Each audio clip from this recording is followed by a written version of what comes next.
À l'escale de Cherbourg, du liner qui le conduit de New York en Angleterre, son pays natal, Charlie Chaplin, le grand Charlot, fait face avec le sourire, entouré de sa dernière femme et de ses plus jeunes enfants, à la décision de l'Attorney général des États-Unis qui le menace d'une enquête pour activité communiste. Charlot a confiance, car il n'a rien le droit de prendre au sérieux.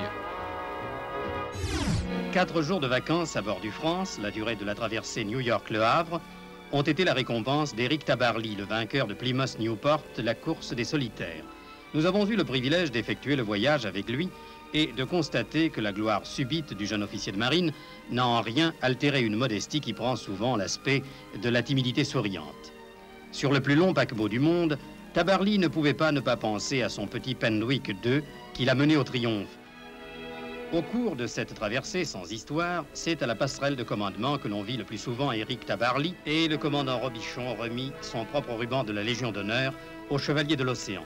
Mais déjà, c'était l'arrivée au Havre, l'émotion du retour au pays, la bousculade de la curiosité et l'accueil de Maurice Herzog. Votre nom est devenu un grand nom, il est aussi devenu un exemple.